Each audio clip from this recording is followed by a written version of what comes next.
Hey, how you doing? You want to see me school an ambassador? Watch this. I want to bring in former U.S. Ambassador to Mexico, Earl Anthony Wayne, 2011 and 2015, and Pulitzer Prize-winning journalist, host of the No BS News Hour, Charlie LeDuff. A lot of time at the border, knows what's going on. Thank you both, gentlemen. Mr. Ambassador, the point of going down there, what do you think the president succeeded in going down there? Well, I think he hadn't gone there before, so just being there was an important sign. And this was accompanied by his announcements last week that he wants to move to a new system for trying to create legal pathways, just as you mentioned, for people to come from a number of these countries that are big source countries. And then you have the big positives of the trade growth that's been going on. A lot of trade is moving across that Mexican border and the border with Canada. Okay. Charlie, do you see it that way? I guess, well, it's theater, but what does it accomplish, Ambassador? I'm up here in Detroit. The trade we see going down is the good jobs, the factory jobs, the electric vehicle jobs. What's coming up here is cheap labor. And you know for sure, because you're close to these people, part of the reason for letting the labor in is to suppress wages in the United States because of the inflationary pressure on wages. So if you import cheap labor, you lower the wages for what's left in America. And then pretty soon, what do we have? People here competing for less money and the good old-fashioned Detroit jobs over there. Explain that one to us up here, please. Respond, Mr. Ambassador. Okay, I'm happy to do that. Yes, well, the facts show that, in fact, trade with both Mexico and Canada have created more high-level, high-paying jobs in the United States. It is true that some jobs have moved to Mexico. Unless we work together, unless we invest in the United States and work with our neighbors, we're not going to be as competitive against China as we could be and against other places in the world that are great manufacturing powers. You know, 40% of a car put together in Mexico is from the United States. We send those parts down there, they get put together, they come back. That is cheaper for the American consumer, maybe $1,000, maybe $1,500 for that car when it comes back up. Now, it does create, there are jobs created in the United States. All the design of that new technology, all the creation of that high tech is taking place in the U.S. What that means But that's is we always have to happened here, invest sir. in our workers. Hold on, Ambassador Charlie, what's the NAFTA did LeDuff?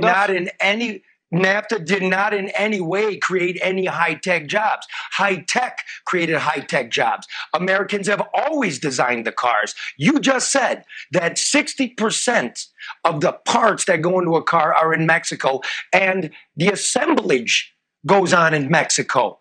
That used to go on here, and I have no idea what you're talking about, what Haiti has to do with this, what Venezuela has to do with this, what Nicaragua has to do with this, and what Cuba has to do with this. This was a manufactured visit. It was stage theater in a parking lot, sir. You know it, I know it, and it'll do nothing to stop fentanyl, and it'll do nothing to stop the flow, because this proposally put forward only invites people in.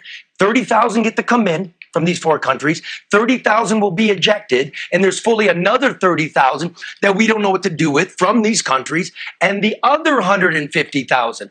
I agree, free trade, it's out of the bag, that's the way it is. You talk about China, we created them too, and Trudeau is down there in Mexico City as we speak, lobbying Biden to take back all refugees that cross his border from the United States. That is true, sir, is it not?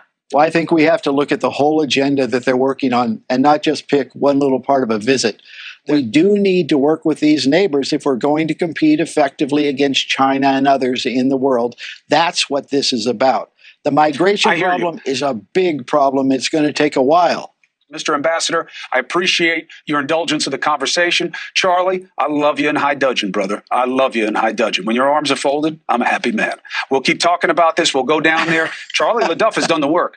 He is one of the real journalists in this country who will show you the risk and the fear and the danger that may push us to make leaders do something apparently they don't want to do. Gentlemen, thank you both very much. Coming up. Live from downtown Detroit, it's No BS News Hour with my main man, Charlie LeDuff.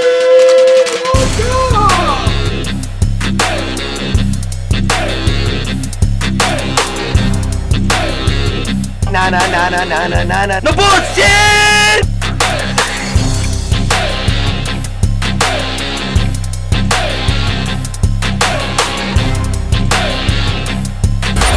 This just did breaking news.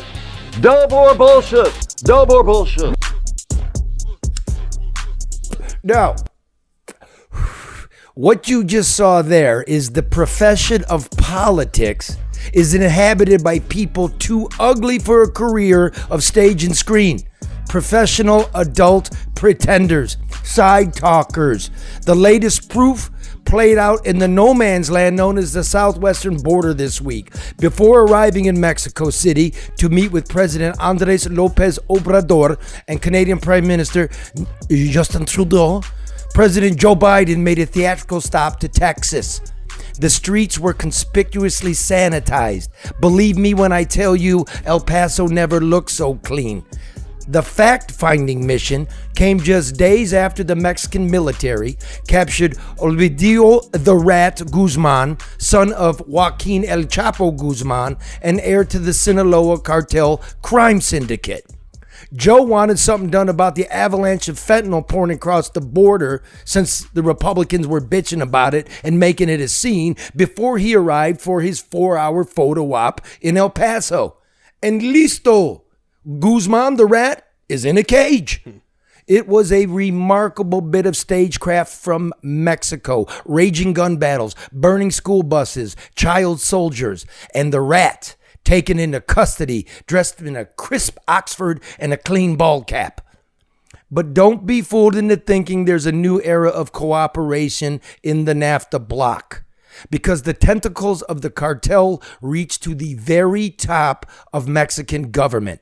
Consider, Ovidio Guzman was captured back in 2019, only to be ordered released by Obrador in the name of peace and safety. Now dissolve into 2021. General Salvador Cienfuegos, the former Mexican defense minister who had been arrested at LAX and accused by American authorities of accepting bribes from drug cartels, was returned to Mexican officials who promised to prosecute him. But we're talking about Mexico. And Cienfuegos, known as El Padrino, the Godfather, was never put on trial. In fact, he was cleared of all charges and released, and his whereabouts are unknown. Then there is Genaro Garcia Luna, the former director of the Mexican equivalent of the FBI. His job? Hunt top drug lords and their lieutenants. What's Garcia doing now? He's in U.S. federal court in Brooklyn, accused of protecting cocaine smugglers in Mexico. I kid you not. Now, not to be outdone, Mexico's former president before Obrador, his name's Enrico Nieto Peña.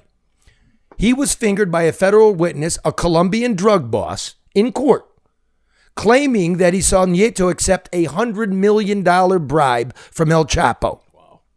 Mexico is a failed state, and the cartels have expanded into the lucrative trade of human smuggling, estimated to earn them $15 billion last year alone. Mexico has shown little willingness to help with this human tragedy. And why would they? Biden's El Paso performance was weak and unconvincing. A drive-by filmed on a soundstage. Border Patrol agents, who will join us in a moment, complained that Biden avoided the hot spots of migrants that even the most casual tourists could find in El Paso. Biden played the role of both the humanist and the hardliner. Under his new plan, as you just heard me tell the ambassador, 30,000 people from Haiti, Nicaragua, Cuba, and Venezuela will be allowed in the United States every month under something called humanitarian parole, which never existed at this level or for this reason ever. It's against the law. Under the same Biden plan, Mexico has agreed to take back 30,000 people from these countries who enter the United States illegally. Now, again, you heard it. This still leaves an additional 30,000 people from these countries who jump the border every month. What happens to them? Nada. So how does this affect you who lives up here on the northern border? The White House says it wants to allow more of these immigrants who are drifting in limbo to enter the United States to increase labor supply and thus lower wage inflation. That's part of the administration's immigration reform strategy. Want the translation? Because I speak gobbledygook bullshit. Please. We get the poor, and the poor get work, while our bread and butter jobs in the industrial Midwest, auto jobs Detroit, auto jobs Indiana, auto jobs Ohio, they will continue to migrate to Mexico, where labor is cheap and profits are fat. This is the facts. This is the White House. This isn't me. Now, you might think where I'm at with this. Here's where I'm at with this. Immigrants make this country stronger. A fresh injection of blood and culture and family. It makes us better. But at this magnitude, we up here are ticket holders to a softcore comedy where the rich get richer and the poor get children. And that's the way that goes. And I'd like to welcome in Karen Dumas and Chris Cabrera, the Vice President of the National Border Patrol Council. How you doing, folks? Hey, Charlie. I'm doing well. That was a good exchange with that ambassador. What's that, Karen? That was a great exchange with the ambassador. This fucking pinhead. He's still using those talking points from 94. Yeah, that was good. Now, you're a Detroiter, Karen. Do you think any of us in Michigan, if we had a crystal ball and the NAFTA vote would be tomorrow, would we go for it? No. Did China work for us? No. Don't you find none of it's worked for us, Charlie. I mean, it hasn't. And at some point, just like, the ambassador was saying, I mean, it becomes just repetitious gobbledygook. Like, it has no substance, it has no meaning. And at the end of the day, we aren't stupid. Yeah. Hey, Chris, I couldn't believe it, dude. Like, I know ambassadors, I've interviewed them, but I've never been like on a panel where, I don't control the questioning. And it just something went off in my head. Like, what am I here? Oh my God. Yeah, I think sometimes you gotta hit him like that. I mean, he was just used to, he's a politician. He's just used to giving you the runaround, not giving you the answer to your question. And, it was plainly obvious what he was saying. Well, you got to look at the whole picture and not just one part of it. Well, why can't you just look at one part of it? Why can't you look at one part of it, look at all the parts individually, and then look at it as a whole? Because that doesn't benefit his way of beating around the bush. Well, let me do this. Let's look at one part of it. You, again, are the vice president of the National Border Patrol Council, which is the union that represents Border Patrol agents. You're an honest broker, cool dude, not a hater. Let's look at one part of it. What did you make of Biden's trip to El Paso and the streets being clean and the fact that he didn't see any migrants? Well, it was we call it the dog and pony show. I mean, they saw it. He saw what they wanted him to see. He fell right into it, which is good for him because, the city of El Paso failed miserably. How is the city going to say, we need you to reimburse us for all this money that we spent dealing with these illegal immigrants that are coming here? And then he goes there and says, well, what illegal immigrants? I don't see anybody. So the city of El Paso cleaning it up, they failed miserably. The Border Patrol management having them help clean out the city of El Paso so he doesn't see anything, they failed miserably. Now, so you have the people that are denying that there's a border issue, but just prove their point for him. Can you tell us? How are you going to get any help down there if there's no problem? Can you tell us how it got cleaned up? Like, specifically, like what happened? Because the streets. I don't know. Yeah, I don't know the specifics of there, but I've seen it happen here more often than not. When there's some bigwig coming into town, they start releasing people or busing them to different sectors for processing. So wherever those people were in El Paso, they just moved them to a neighboring sector or neighboring stations. So he wasn't going there. They're controlling where he goes. We had a senator come down years and years ago that the Border Patrol was giving this guy a ride along, and he was smart enough to say, okay, where are you taking me? We're taking you to this part. Okay. Once he gets there, he says, okay, now take me the other direction. They go down the other direction, and it's just a mess over there. And then the spot they showed him, there was assets out there. There's helicopters, boats, ATVs. The other side, where they didn't want him to see, that's where they moved everything in from. And so if the Border Patrol is taking you on one of these controlled tours, you just need to ask, okay, what's over there? What's beyond that hill? And you'll see where the true stuff is. Or you come in unannounced, but you announce it, they're going to clean it up for you. I was leaving some room in there, Karen, but I want to ask this before I forget. So the president talks about 4 specific countries: Venezuela, Cuba, Haiti, and Nicaragua. We're going to let 30,000 in if they do it the right way and they apply and they have a sponsor. And Mexico will take up to 30,000 people that don't do it the right way. And we still have another 30,000 people just from these 4 countries alone every month. In this week, since this plan has been floated out there, have you seen any lessening of the flow at the border, particularly from these countries, or in general, all people? Are the numbers about the same? Are they less? Are they more? Yeah, our numbers have dropped a little bit in the last week or two. I don't know if it had anything to do with Mexico cracking down because of the presidential visits or what. They started to pick up again last night. I would imagine today, tomorrow, they'll be close to getting back to normal. But, sending 30,000 people back when we're seeing 300,000 a month, that's really not doing much for us. And if you look back 2 years ago, 30,000 was what 1 month period would bring us across the southwestern border. So it's not really enough right now. That's deep. I was going somewhere with that, and I forgot what it was because I realized I'm getting older now, and I think the brain's starting to slip. I forget words and shit. I don't think your brain's slipping. It's not age, Charlie. It's not age. But let me ask you this. If more reporters or journalists, if you will, were to do what you did, Charlie, and to go down and actually, talk to the people, see what's going on there in a realistic capacity and share that story, wouldn't that be a blatant counter to the presentation that was done around and as a result of the presidential visit?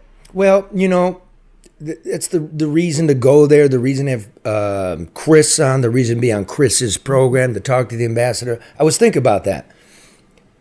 I'm older now, and I like I said, I crossed with the Sinaloa cartel 2 decades ago, and I'm now at the point I'm not of the high class. I didn't go to Harvard. Nobody in my family's getting me a job at J.P. Morgan Chase. I don't have any relations that are ambassadors. But I was taught to read and add and write in public schools.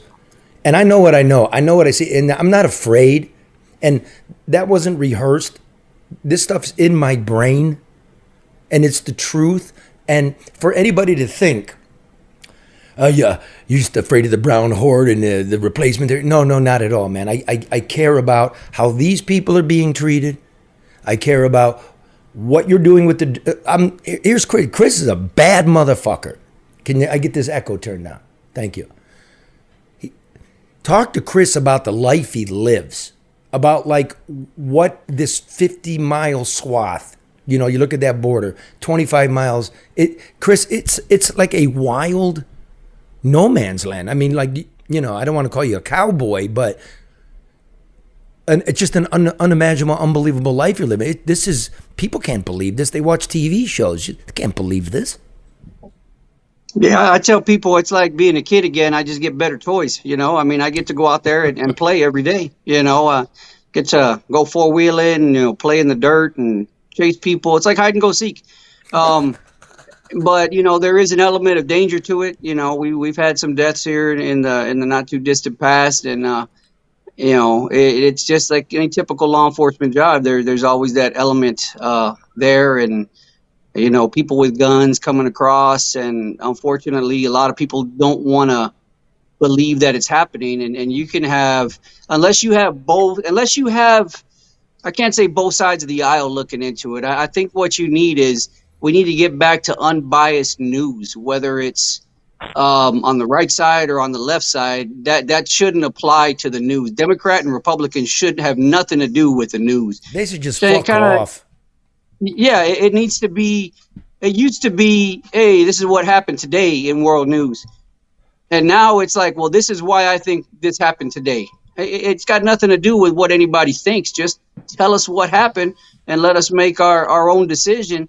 But if you have one side, one group of it trying to say that there's nothing going on, then the people that are tuned into that believe that there's nothing going on. What they see is reality to them. And until these people in some news organizations, not all of them, but some news organizations just get back to the basics and this is what happened, then maybe we'll start to see a change. But I think that's the biggest downfall right now because that's our source of information.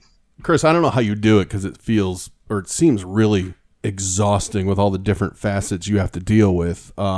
What exhausts you the most? Is it the actual people coming over? Is it dealing with the press? Is it getting resources for your union? Like what wears on you the most?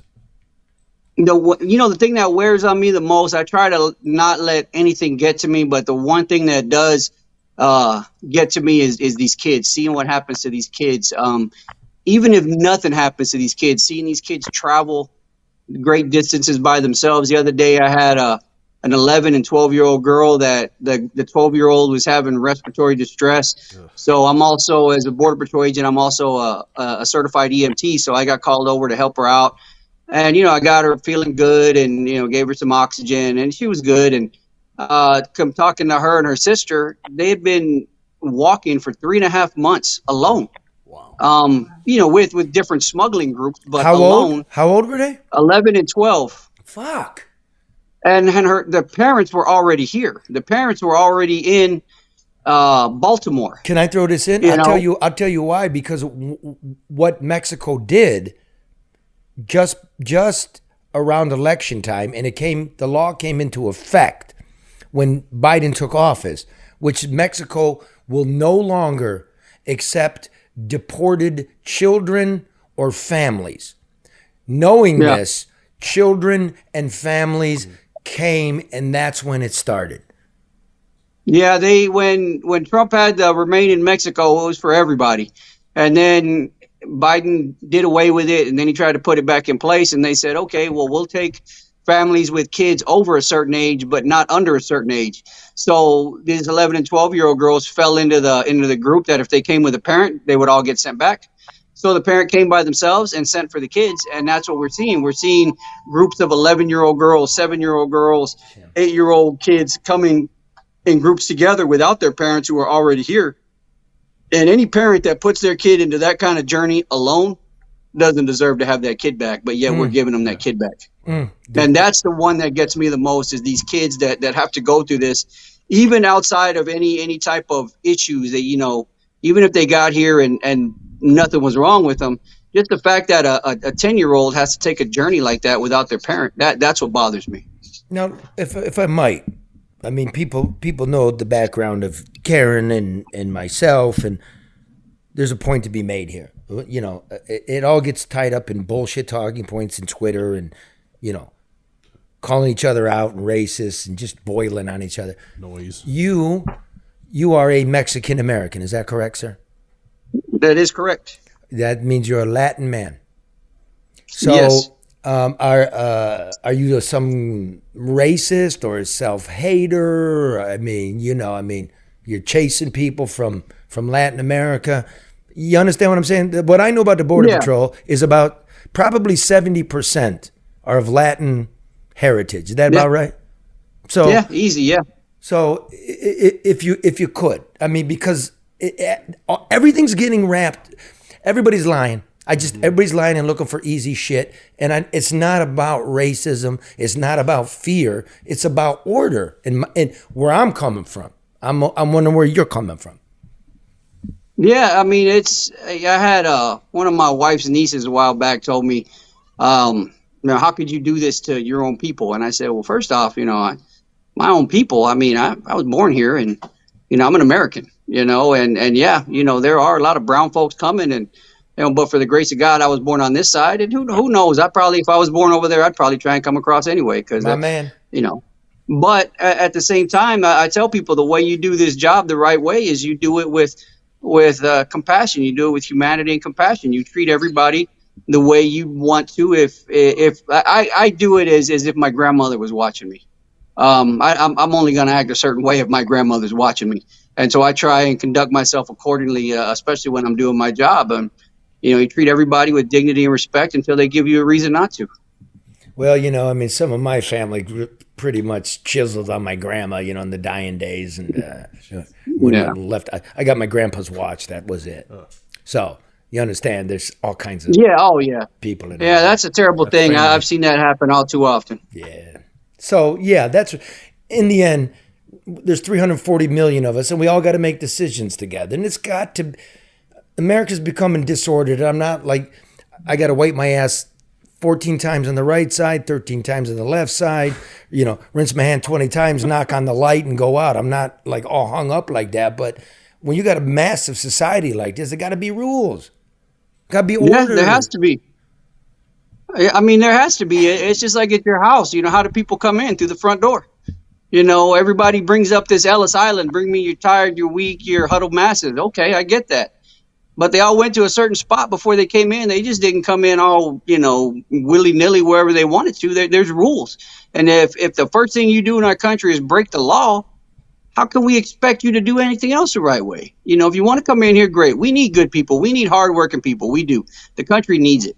And we see a lot of folks that are coming in that mean well, but not everybody means well. Not everybody coming means well. Did you say Manuel? I mean, that's just... well, that too.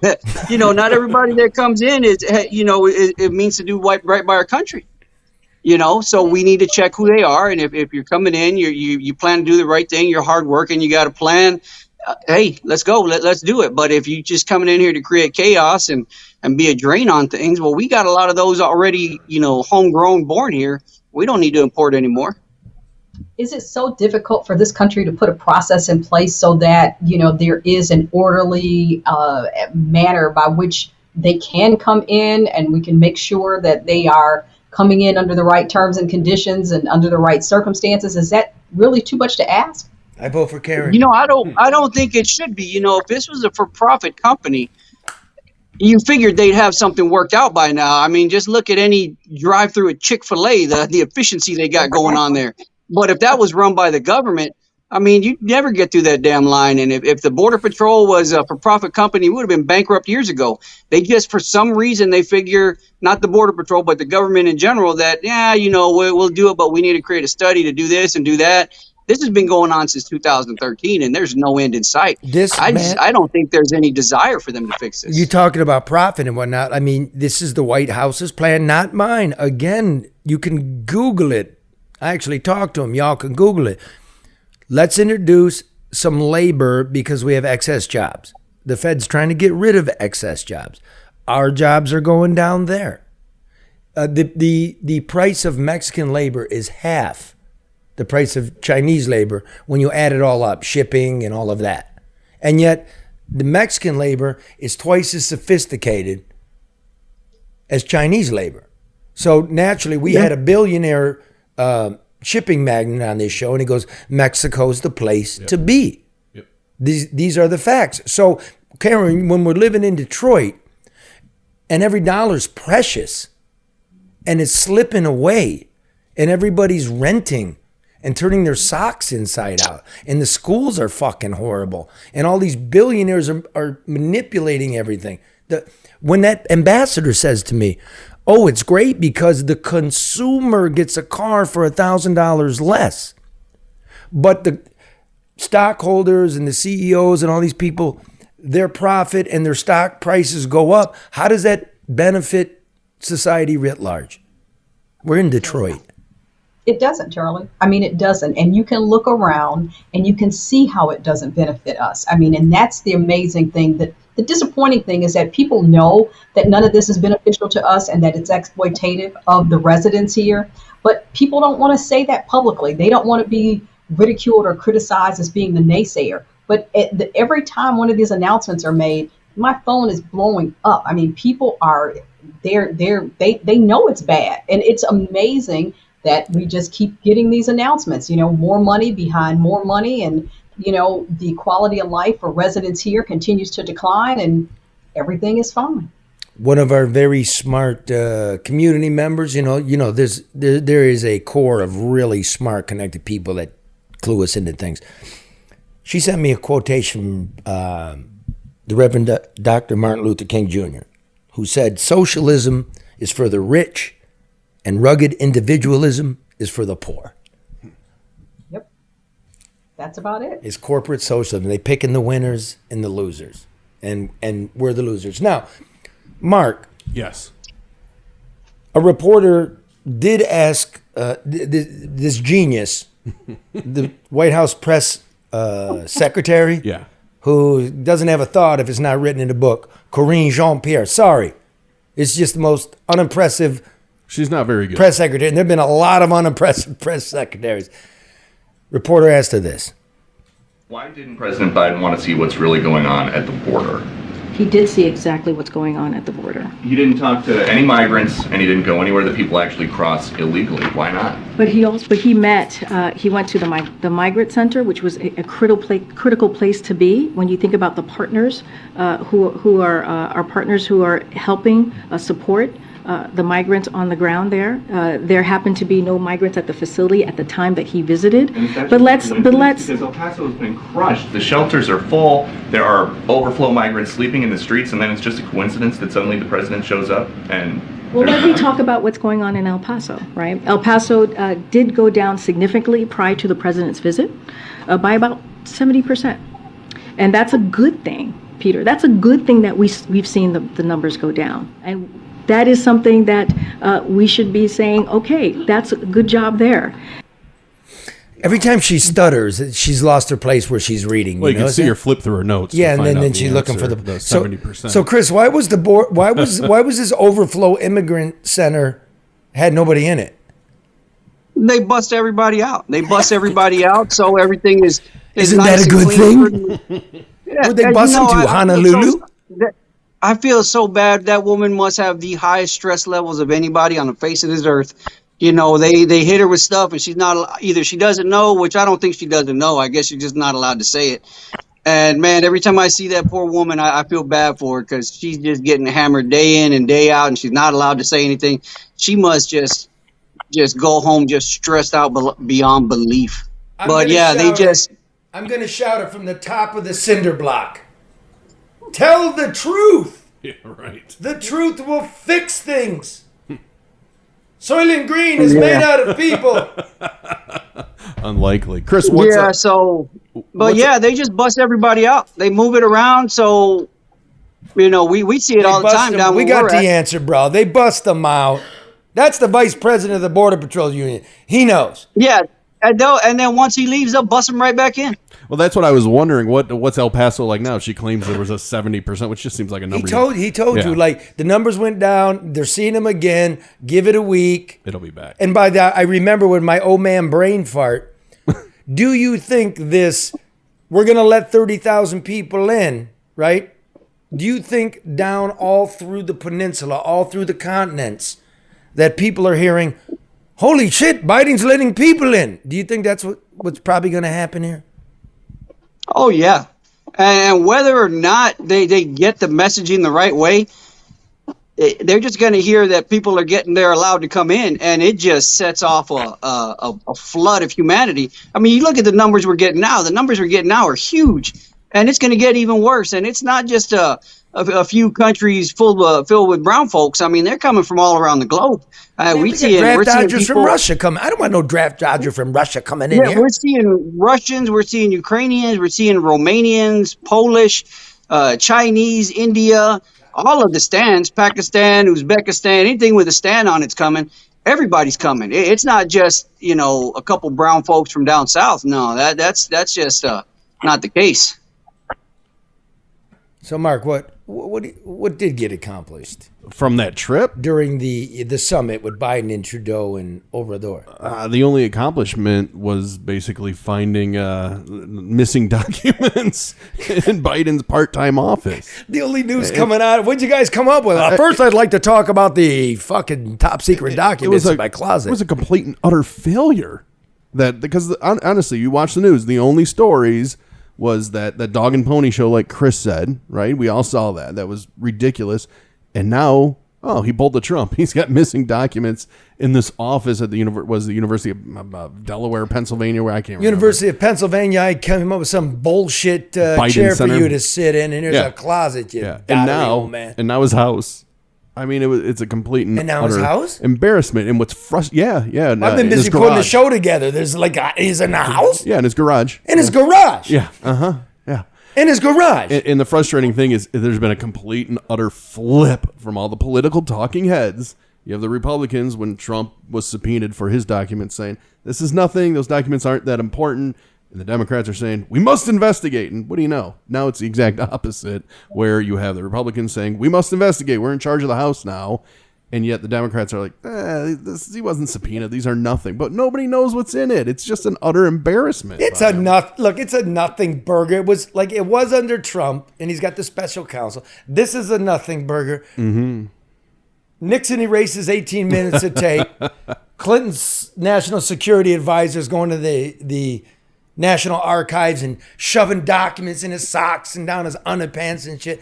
Come on. Would you like to hear from our favorite White House spokeswoman? What she has to say about it? Karine Jean-Pierre? That's the one. Why didn't he or someone in the White House inform the American people when these documents were discovered on November 2nd? Did it have anything to do, because people are asking this part of it, did it have anything to do with the fact that the election was just a few days away? Again, Ed, this is under review by the Department of Justice. It is literally under review right now. As I am talking to you, it is under review. So I'm not going to get beyond the process. I'm not going to get beyond what the president said. That is a page right out of every president's book, including Trump. Remember, my taxes are being audited. It's just a delay. What's when you say that's a page out of something, she didn't look at any pages on that one. Once, she was ready for that question. I'm not answering that. I mean, let the process take. But if go ahead, Karen. That's okay. I was going to say, piggybacking on Mark's point, I mean, how something is handled, something is responded to, should not be subjective. I mean, it should be a 1, 2, 3 approach to it, regardless of who's in office, regardless of what it is. I mean, there should be a process by which these things are handled, and it's not. I mean, it becomes subjective, and it becomes just a political. I don't want to say the word, but boo show. Well, the cover up and the spin is almost worse than the crime, right? It's kind of insulting that it took. Am I the only one who's bored with this shit? What? Yeah. Okay, blah, blah, blah, blah, blah. No, I'll give you that. I got nuclear secrets. They're not even nuclear secrets. Remember that Trump got nuclear secrets? They're not even nuclear secrets. Remember when George Bush, you're too young. Jesus, a baby Jesus bringing his apostles. We got Simon Peter over there drinking White Claw. I don't know what's going on here. Turn White Claw. But I remember when George Bush, remember George Bush II, George W. Remember W? W said, they got some nuclear. They got some nuclear armaments. And then I worked at the New York Times and he said nuclear. Yeah. Oh, he said nuclear. And it became some shit. Yeah. And then he said, I'm the decider. George Bush is a moron. He's not educated. Decider's a fucking word, by the way. And I remember the wise ass that wrote it. And I'm like, I don't give a fuck. We're broke as a joke. Crime's through the roof. We'll bring that to you. We got a new segment. I mean, and then the president can't say anything about himself, but the president could say something about the other president. Here's Sleepy Joe. You saw the photograph of the top secret documents laid out on the floor at Mar-a-Lago. What did you think to yourself, looking at that image? How that could possibly happen. How anyone could be that irresponsible. And I thought, what data was in there that may compromise sources and methods? By that I mean names of people who helped, or et cetera. And it's just totally irresponsible. The irony. It's. Well, get Sleepy Joe and the Big Orange. I'm sorry. Isn't there anything else? Him too, though. That has to apply to him. Yeah. The irresponsibility is not selective or subjective. That's my point. I mean, if it's that's why we played it, Karen. I know, Charlie. But Karen, it doesn't work that way when you have the esteemed news media backing him up and making excuses for him. And by the esteemed news media, I mean The View. This one. Well, we all know that Trump is a liar and a thief. We know that. take a jump to say that he obstructed and he lied. We don't think that Biden is a liar and a thief, so we give him the benefit of the doubt. That's partly what's going on. It really goes to Chris's point, though, doesn't it? What? Too many talking heads. Well, I kind of, I get that point. I get that point. Look here now, Sleepy Joe, they found it. You kept it quiet. There's an election coming on, like just sure, of course they did. Nursing home deaths. I haven't forgotten that. We're gonna be back with that one. Oh, get ready for that one. But they realize Trump has some documents, and he wants to dick around. Hey, give the nuclear secrets back. Right? There weren't any nuclear secrets, man. There was nothing in there. But why did he dick around and not give them back? Of course. Because he probably wanted to create some press for himself. All right, Sleepy Joe, they come, they get him, they go look in the garage, they get him, and he's not fighting it. That part I get.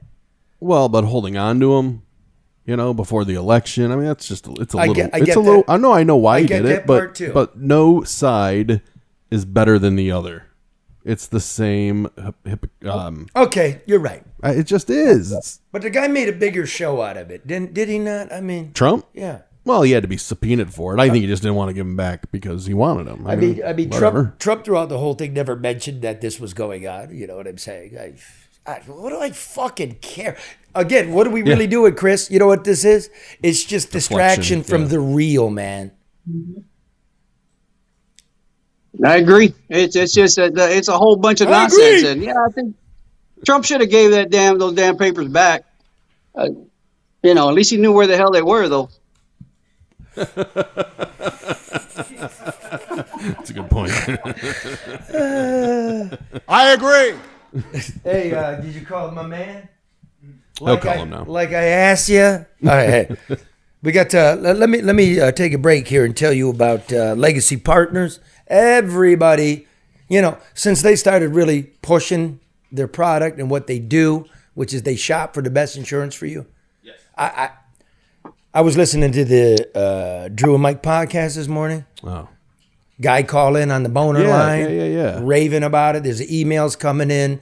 Small business, Bernie, you, me. That caller didn't believe us, so he challenged us and then called him and saved money. So what'd he say? $1,500. $1,500 is what he said. Just regular schmo Joe. Yep. Right? Not even a small. Bernie saved tens of thousands of dollars. Yeah, I saved at like $2,000 to $2,500. So I mean, I was very happy with it. This is and the service too. Give this a try because you guys are starting to make me think I'm missing out on something. Here. You are. We've been telling you this forever, Karen. I swear to God, Karen. I mean, you do me a favor. You call them. I'm going to give the number. 586-209-4106. 586-209-4106. And I'm not gonna just sit here and make up stories and pump this. This was awesome. And then I got a car, and you can't leave the lot without insurance. You know what I mean? Mm-hmm. Hey, Eric, can you do it? Boom, done. Yep. All there. Unbelievable. More coverage, less money. It's Legacy Partners. They help you with Medicare. Call them. That's all I can tell you. Got him? Yeah. Okay, now, Rick, you there, bro? I'm here. They got me feeling funny. Fuck it. You're my acquaintance. Fuck these guys. This is what everybody knows as White Boy Rick Wershey on the line. What's up, brother? What are you doing tonight? Hanging out, man. We're just hanging out a little bit. Just went to a special event at Louis Vuitton in Miami. Wow. And where were you last night, brother? Fishing in the Bahamas. It was amazing, man. What were you fishing for? Everything. Wahoo. We caught some wahoo. We in another location we caught a big bull shark. We caught some barracuda. My buddy today caught a huge sailfish. Why am I here? Why am I fishing? Why didn't I do 3 decades in prison? Yeah, I don't know if I want that journey. I could be living large right now. You don't. Listen, you don't want it. People always say I have it so good, but they don't want to go through what I went through. So I don't know how good I have. Yeah. That's it. So I wanted you to call in, and I want to stop it at that. That's the thing. That's the root of something you and I are going to do. We want to announce it together here. That Saturday, March 18th, special show called White Boy Rick: The Real Story.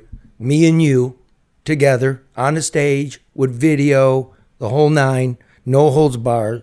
It'll be at Andiamo's Celebrity Showroom in Warren, Michigan. Tickets go between $25 and $59, and you can get them at andiamoshowroom.com. So you're in? I'm in. I'm in too, man. I'm in. I'm looking forward to it. I appreciate you. I appreciate Joe Vicari for giving me the opportunity. How did this even come about? And everybody else over there. Who came up with this idea, me and you? Because I like the idea. A guy that works for Joe by the name of Eric actually came up with it, and they talked a little bit, and they thought, you would be a good match as a moderator, and me and you met, and we hit it off, and, I think it'll be a special thing. I think it'll be a great evening, and I think people will be very intrigued.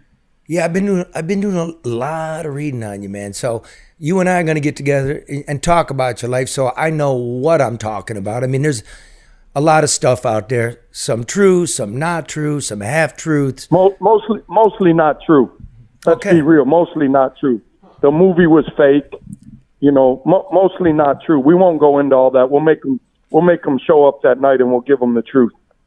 You mean the one with what's his name, man? See, there's my old ass. Matthew McConaughey? Yeah, I saw him one time at Lucy's restaurant, Mexican restaurant, across from Paramount movie studios in L.A., and he was putting Rogaine in his hair. Right now, everybody having cocktails, he's putting Rogaine in his hair. And then Listen, very nice guy. He visited me while I was in prison. Very nice guy. I can't say anything about him. The people that made the movie, I think they took away from, a friend of mine and me worked very hard on a script, Scott Silver, who's now the biggest writer in Hollywood. And, we worked very hard together. We became super close. He's like family to me now.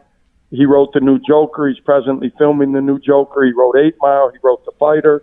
And I think that it could have been so much better if they would have just listened to us. But have you seen the movie? Well, I think I would want to listen to the guy whose life it's about. Yeah. I mean, that's kind of like, number one thing in writing is you listen to the guy who you're actually writing about, right? Have you seen the movie? Yeah.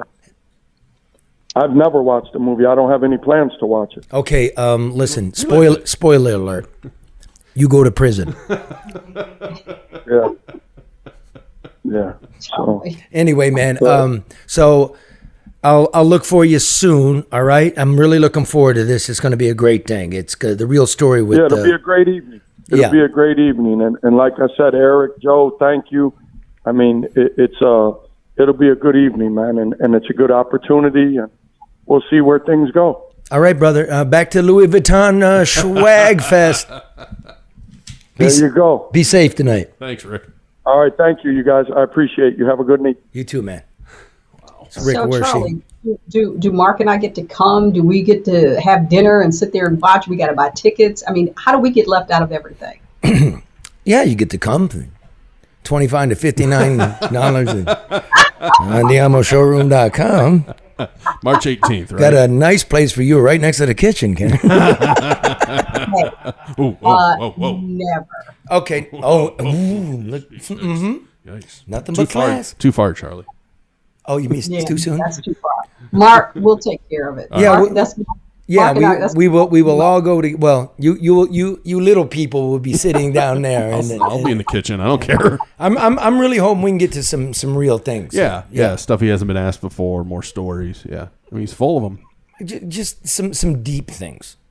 I mean, buy the book, watch the documentaries, deeper things. Mm-hmm.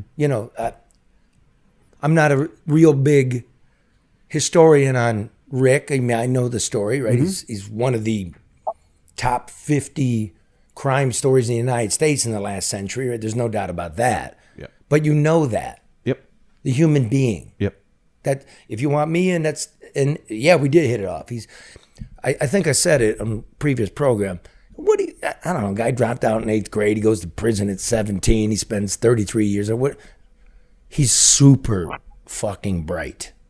He's really smart, man. Yeah. I was impressed with him. And he got royally screwed. Well, we'll see about that. I think he did. And not everybody believes that. I know. So that's part of the evening. It's going to be interesting. Mm-hmm. That I promise you. And are you guys recording this for any other use, Charlie, or is this just I mean, certainly there's value in the conversation, I'm sure. I'm waiting for my lawyers to come back with the negotiations. I have not signed any contracts, but I would hope so. I would hope so. And finally, I want to let former President Trump and current President Biden know, listen, if you're having trouble with documents and you don't know how to order them or keep them you don't know how to digitize them, right? Yeah. Call XG Service Group. I mean, they are the whiz in everything technology. Very good at security. They're good at security. They're good at encrypted internet, right? Yep. Ethernet. They do it all. Anything, yeah. Voice over IP. You got restaurants. They can do the security. They can do the cameras. All cameras. Of it. Yeah. What's that thing? The order board. All of it. Yeah, that I didn't know existed. I mean, they're huge. Yeah, the drive-through board that spies on Karen. Yeah. Yeah. So, Madam Jean-Pierre, you might refer the president to Matt Yaskovitz at XC Service Group at 734-245-4100. Get yourself secure. Get it done. I agree. Thank you.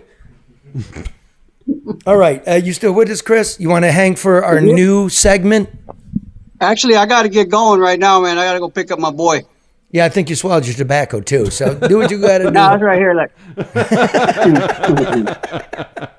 All right. Thanks a lot, man. Thanks for the work you do, brother. All right. Thanks for having me, guys. It was good talking to y'all. Thanks, Chris. He's such a good dude. Okay, so Karen. Tickets for this is Andiamo's, because people are asking on Facebook. What is it? Just andiamos.com or? Yeah, I'll spell it. Andiamo, ANDIAMOS, showroom.com. ANDIAMOS SHOWROOM.com. Gotcha. Get in there now. It's going to sell out. It will sell out, yeah. Yeah. Uh-huh. Yep. Cool. Okay. Thank you. All right. Now, we got a new segment. What's it called, Mark? What's bullshit in the news? What's bullshit in the news? The No BS News Hour presents What's Bullshit in the News?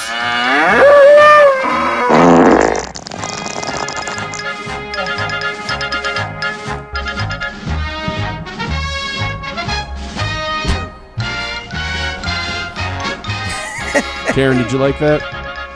No, I did not. But that's What? okay. I had you in mind when I put it together.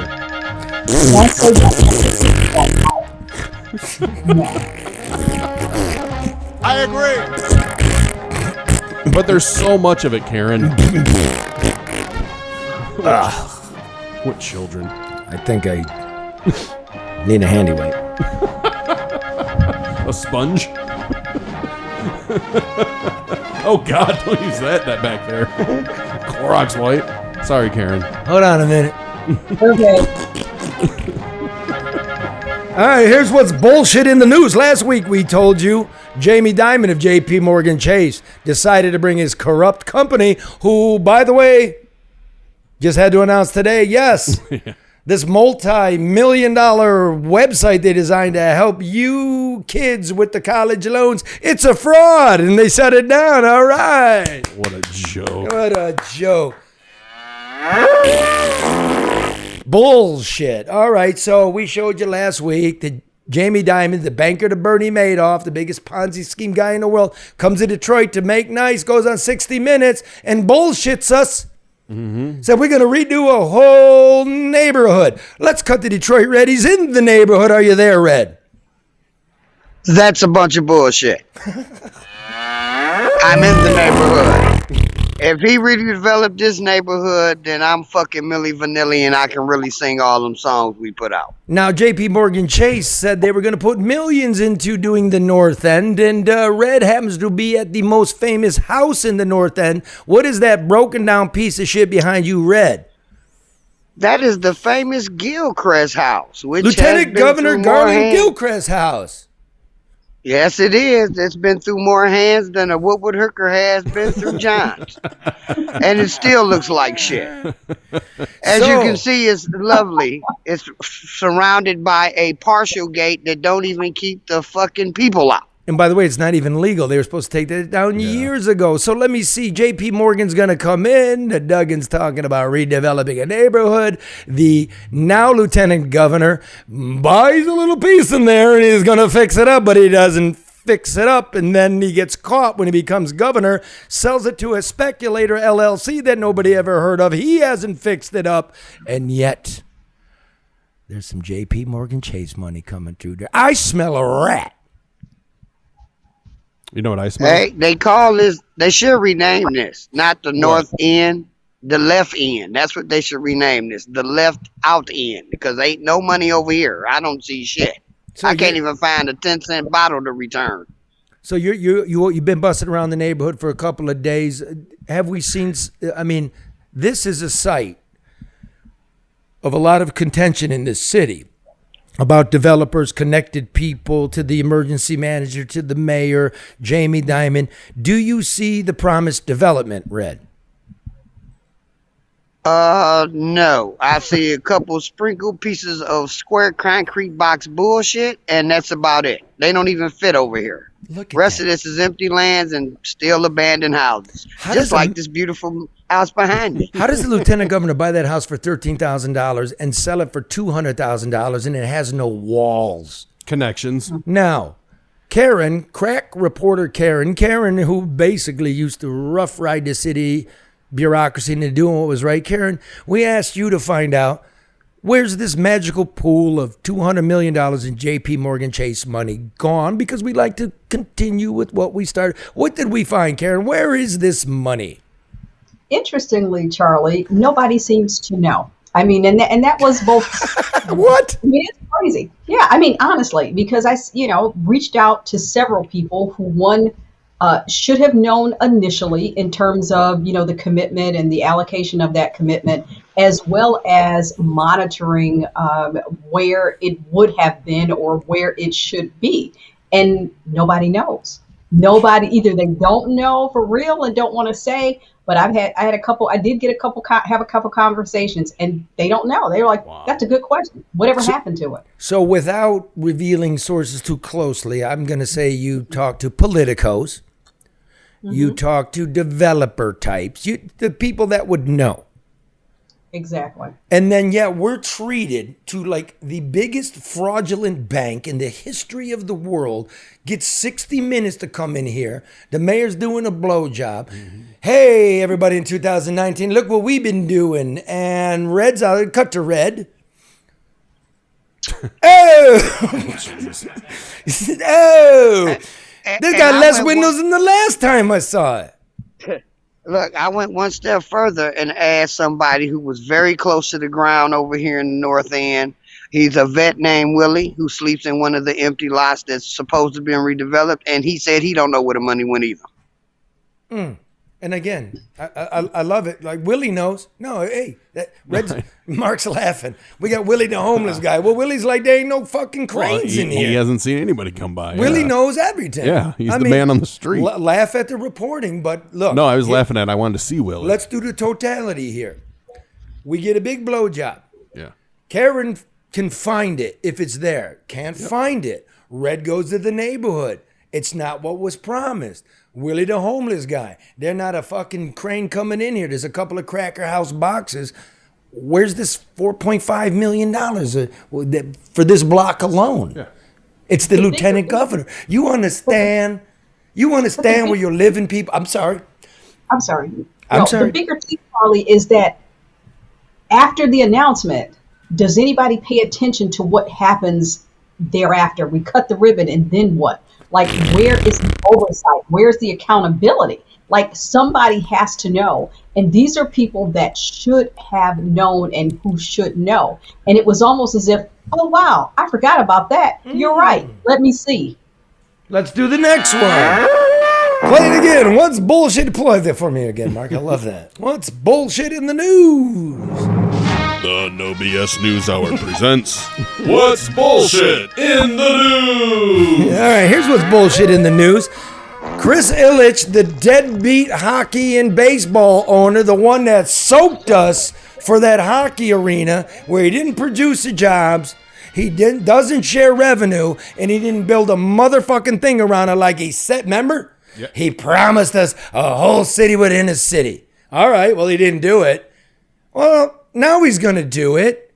So he's down with Stephen Ross, the big developer that went to the University of Michigan, right? Mm-hmm. And they're going to finish it now. Oh. $1.5 billion expansion. Except we get to pay them $900 million to do it. I did the work. Here's the deal. Yeah, what do you mean? Explain that. Okay, $100 million came from the COVID money that Joe sent here that we fake printed. $100 million the state legislature just gave to them to build the Innovation Center, University of Michigan. Now, there's $800 million more. $616 million in a listen to this, people, brownfield redevelopment. Cash. The state legislature put together. That's a fucking check for $616 million. Cash. It's the same thing that went on with the skyscraper. Yeah. We gave them $1 billion, no clawback, no guarantees. Not a tax break. Pocketed cash. Cash. The $113 million comes in tax breaks.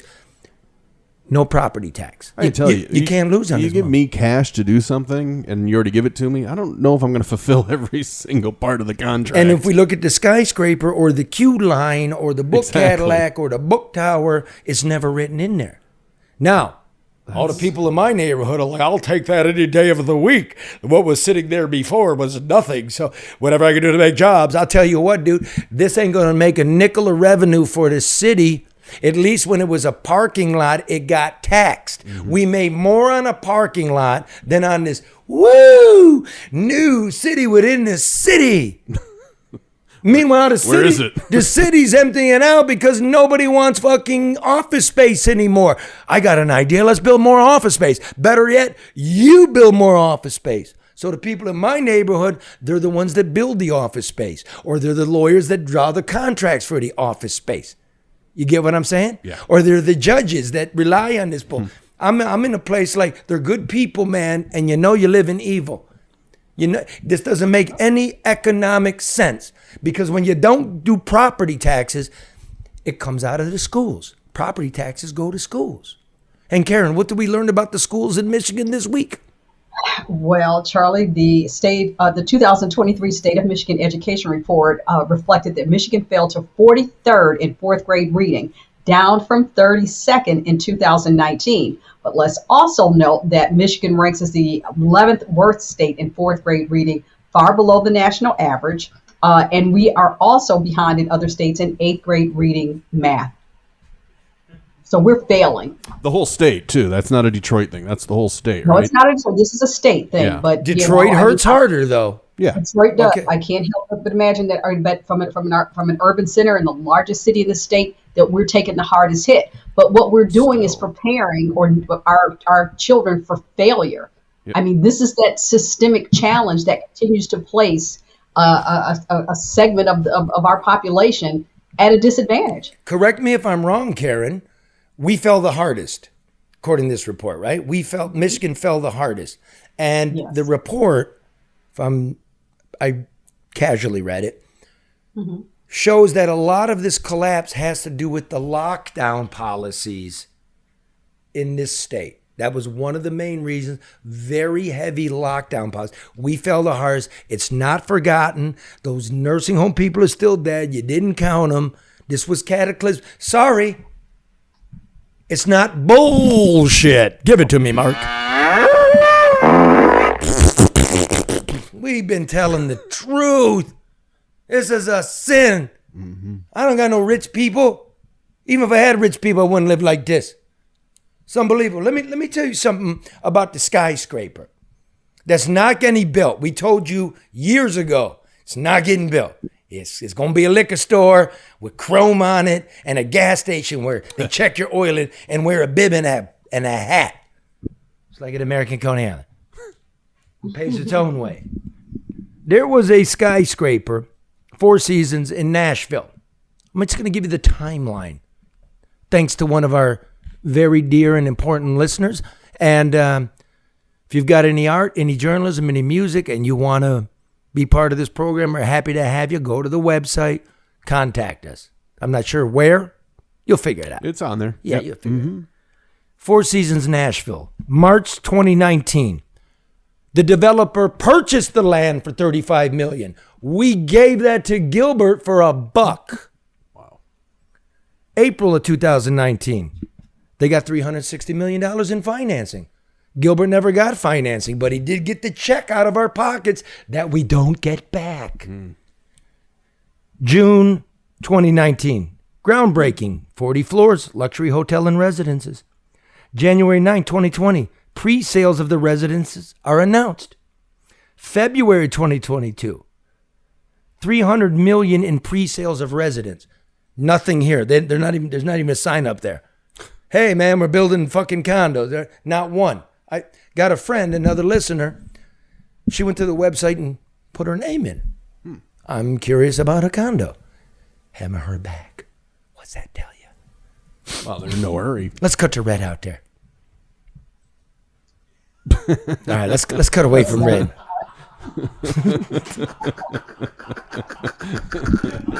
That was a great shot of Red. Of one of his chins. Just yeah. And then to look up his nose. Okay. In November of 2022, the hotel and residences opened.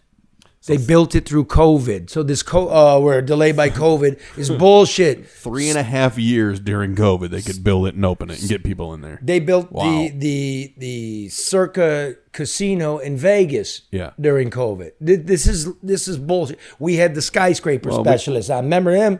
Yeah. Bullshit. Yeah. Come on. I don't know what we got to do for you people. Okay, and I finally, tell you though, we knew that was bullshit, but that really puts it into perspective when you look at another But that's city. become an excuse for everything. And now that's going to become COVID. Yeah. Exactly. That's going to become the reason why we have a whole generation of undereducated students. Oh, it was COVID. COVID can't be the excuse and the reason for everything that did not happen over the past 3 years. It just can't. And let's go to Stephen Ross. Let's go to Stephen Ross, who's going to be with Illich, building this new bullshit for Illich that we get to pay for. Stephen Ross got busted big time. He donated $3 million of property to the University of Michigan and then went on his taxes and claimed it was worth $33 million. Michigan never looked into it. Ross never looked into it. But the IRS looked into it, and that motherfucker got paid. According to ProPublica, they got all the rich people's tax returns. In the decade after the Great Recession, the collapse, Stephen Ross, personal revenue, he claimed $1.5 billion on his taxes and claimed $2.5 billion in losses. Wow. How does one do that? I'll tell you, it's all legal. You build a skyscraper, okay?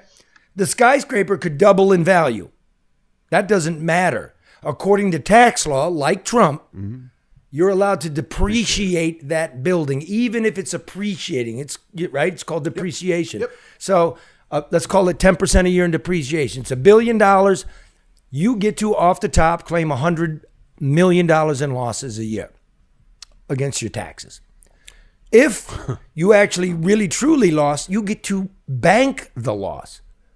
So next year, when you move it forward, when you claim your $100 million the next year, you can claim $200 million because you didn't use it. Yeah. And this is the hustle. So we're gonna pay 60% of this shit. You already won. And then what did Mike Duggan say about? We got that clip. Mike Duggan. Oh, all you asshole reporters. Oh, we go to Mackinac and we go to the regional chamber, midwinter festival, and we all stand around, and I'm so important, and it's going to be great. And here's what the mayor said. You came down to Detroit 12, 13 years ago on a Saturday morning. There was nobody. Right. There was nobody last Saturday. Downtown, and now to see what we have nights and weekends. We have Dan Gilbert, who did such a remarkable thing, filling up those buildings, and folks like the Roxbury Group, who filled up a couple of buildings, and some others who had done it. And now we've hit the point where there's cranes. Right. Looks amazing. And you got, and Stephen Ross, the biggest developer in the country. If you haven't seen Hudson Yards, it is, you can't even imagine somebody thinks that big. He's here in Detroit saying, I'm going to build 10 buildings with $1.5 billion and 1 million square feet. These are the kinds of conversations that have gone on in Chicago and LA, but been a long time since they've gone on in Detroit. Detroit So is a brothel. Stephen's going to build all this, and all the empty shit's going to fill up after Stephen builds it. 1.5 billion. I just read you in Nashville. No, Mike, it don't go that way. They didn't do it in New York. They don't do it in L.A. It's a goddamn giveaway. And we don't got the money because the Mustang Mach-E is going to Hermosa, Mexico. But that conference set up everything for the announcement that followed in terms of the split tax credits and the whole 9 yards of rolling out the money to finance all these developments. They kept talking, inclusion and, I understand it's a cheerleading session. It's to tell you about all the good things that are going on, but it was a black people in a very poor black town. That's true. It's buying black people. Don't trust your leaders. They're in it for them, not you. And that I had that conversation with somebody today. They asked me, they said, do you think, and they said, do you think Mike Duggan cares about the people in this city? Do you think he cares about black people? I said, honestly, no, I do not. And I don't. Could I jump in there? I could give 2 fucks if he does or not. I count the money. The money. Understand. Like that affects people's lives, your babies and how they learn. Your leader don't have to like you. He's got to do right by you. Yeah, but he's got to care enough to do right, Charlie. The thing about it is, if you don't care, then it's easy for you to exploit. It's easy for you to redirect or misdirect. So yeah, you do have to care. But if you don't care, then it's very easy to do that. Fair. That's fair. I mean, there's lots of cranes. There's cranes everywhere. You get to depreciate it. We had James Hohmann from the Mackinac Center for Public Policy, think tank, nonpartisan, tell y'all remember, you see how we're building all this? Nobody gives away cash like Michigan. And here's a piece of breaking news. Don't worry about the breaking news. I've got the invitation. I don't have it confirmed because it's no bullshit news. Governor Gretchen Whitmer is going to Davos. Oh, really? Little world leader. Oh, that's a nice little shindig. Would you waltz around this state? Yeah, see how much money she brings back. Rich chick. They're all rich. Every judge comes from the name of a family with a name. Yeah, and a lot of times it's for... Duggan's daughter's working for J.P. Morgan Chase now, huh? Davos is supposed to be for to find investment, Duggan's son is in Washington now with a security clearance. I wonder the money she's trying to raise, if it's going to be for the state or if it's going to be for some kind of campaign. I don't know. Maybe she's just there to make... Switzerland's nice this time of year, man. You been to Switzerland? I have, yeah. Yeah. In Needle Park. She's also meeting at the World Economic Forum while she's there. Let's not let that fall by the wayside. That's right. That's what she's doing. Mark was at Zurich shooting heroin at Needle Park. Don't tell anybody. They have. Well, he got accused of it. He said, "Je dormais, je ne peux pas français. I'm a narcoleptic." Pretty close. That's why I was narcoleptic. Too much heroin. That's what I heard. That's what someone told me. Oh, we're gonna have Chris Cuomo on the show. He's coming on the show, and so is Sam Quinones, the best nonfiction book I've read in the history of my life, called Dreamland: How Opioids and Heroin Infected This Country. So I'm really excited about that. It's a top-notch Well, show. I told you before, no story pisses me off more than how OxyContin took over and the opioid. Save your outrage for next week. I know, let me get out with what more. Flint Fire Chief Ray Barton, friend of the show, filed a whistleblower lawsuit after being fired for refusing to cover up the death of 2 boys in a house fire back in May in Flint. He claims he refused to lie for the mayor during an election year, that 2 firefighters did not do their duty properly and searched the home, leading to the death of the boys. He's asking for $10 million, and I'm glad that we could be a part of that and made that a national issue. Let's look hard into that, because That's the week in bullshit news.